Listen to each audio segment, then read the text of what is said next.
Բարի լույս սիրելիներս, շատ ուրախացա, երբ եղբայրները եկան և վկայեցին քո ճշմարտության մասին,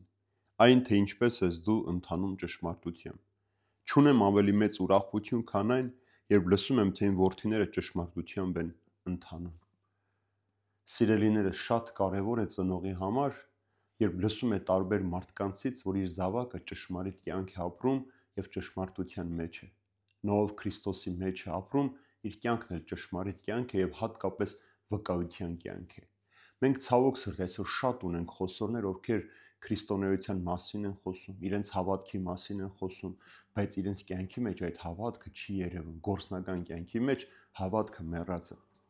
Պողոս Առաքյալն էլ Կորինթացիներին գրված նամակի մեջ ասում է. ես հպարտ եմ ձեզանով եւ լի եմ մխիթարությամբ։ Ինչու? Որովհետեւ ծնողի համար շատ կարեւոր է, երբ որ տեսնում է այն պտուղները, որ սերմանել էր զավակի մեջ, ապրել աստվածպաշտությամբ, ճշմարտությամբ եւ հատկապես օտարների հանդեպ հյուրասեր լինելով եւ մարդամոտ լինելով։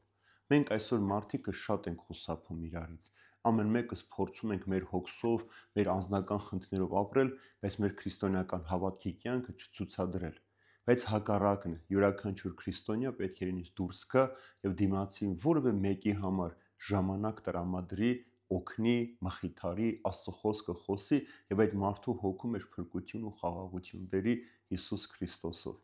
Մենք այսօր այնքան ենք հեռացել իրարից, օտարացել իրարից, որ այդ տարածությունը այս աշխարհը իր մեղքով լցնում է, հետո շատ դժվարությամբ ենք կարողանում մոտենալ իրար։ Այնքան իրար աչքերի մեջ չենք նայել, այնքան իրար հետ չենք խոսել Քրիստոսով, որ երբեմն նույնիսկ վախենում ենք իրար նայել կամ իրար հետ նույն սեղանի շուրջ նստել եւ զրուցել։ Դրա համար շատ կարևոր է, ինչպես այստեղ Հովհաննես Առաքյալն է Գայոսին ասում, շատ ուրախացա, լսեցի եւ եղբայրներ եկան, խոսեցին քո ճշմարտության մասին։ Մենք այնպես պիտի անենք, որ մեր զավակները, մեզ վստահված մարդիկ մնան ճշմարտության մեջ։ Մենք իբրև ծնողներ չենք կարող մեր զավակների համար ապագա պատրաստել, բայց կարող ենք մեր զավակներին պատրաստել ապագայի համար, որ ինչ էլ որ լինի այս աշխարհի մեջ, ինչ էլ որ կատարվի, իրենք մնան Քրիստոսի ճշմարիտ հավատքի մեջ, այն ճշմարտությունը, որ տանում է դեպի հավիտենական կյանք, եւ այն սիրո մեջ, որ բուժում է յուրաքանչյուր մարդուն Քրիստոս Հիսուսի անունով։